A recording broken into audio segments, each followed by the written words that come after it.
This book inspires me greatly. It is Just So Stories by Rudyard Kipling, and this edition is from 1946. You might be familiar with Rudyard Kipling as the author of The Jungle Book, but it's not about the book or Rudyard Kipling that inspires me, but it's actually the note that's written on the inside. But before we get to that, maybe I'll share with you about how I came in contact with this book. So me and my wife were on holiday in Scotland and we came across a charity thrift shop, and this book was on the shelf.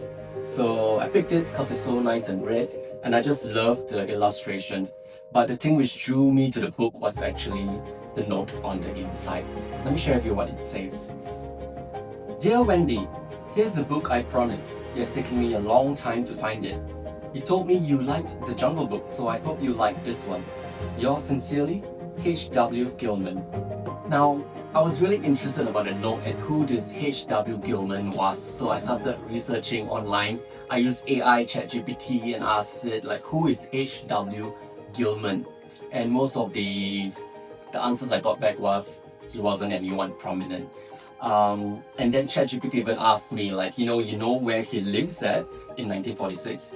Would you like me to write to the archive in the UK to ask more about who H.W. Gilman is? So I thought, okay, sure. AI is going to help me write the email, why not? So it did that, and I sent out the email, and that was that. So I brought back the book to Singapore and it sat on my shelf for a couple of weeks. It wasn't until earlier this week where I received an email back from the archive office in England, and they said, you have a really interesting find. Firstly, his name is not H.W. Gilman, as it was written in cursive. It's actually H.W. Tilman, T instead of G. So I kind of read it wrongly because it was quite in cursive form. They shared that H.W. Tilman was one of the most remarkable explorers of the 20th century. And I was like, who is that? So I started to read up more about him, and I found out that this man is just amazing. So H.W. Tilman was born in 1898. He fought in the First World War. He had a medal for it. After that, he joined the team that would recce up to Mount Everest. This is before Sir Edmund Hillary even reached the top of the mountain.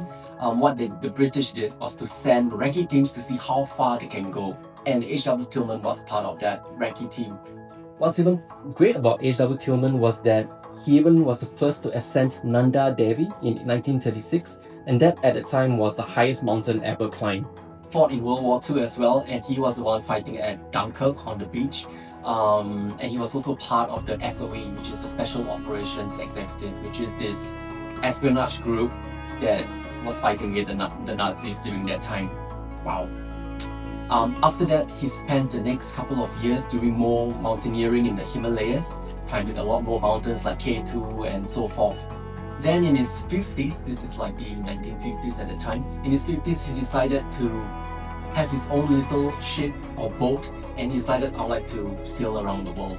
And he sailed to Patagonia, Greenland, the Arctic, Antarctica, and the Falkland Islands and many other places, and he did this for 20 years.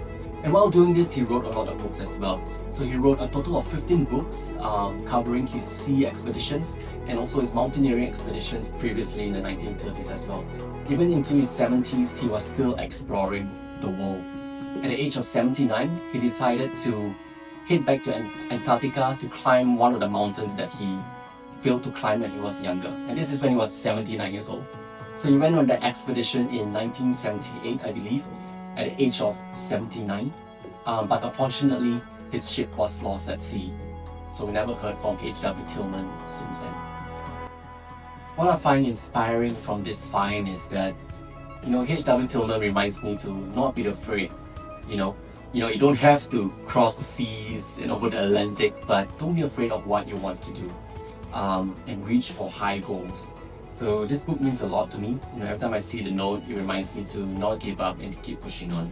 I hope you have something similar as well.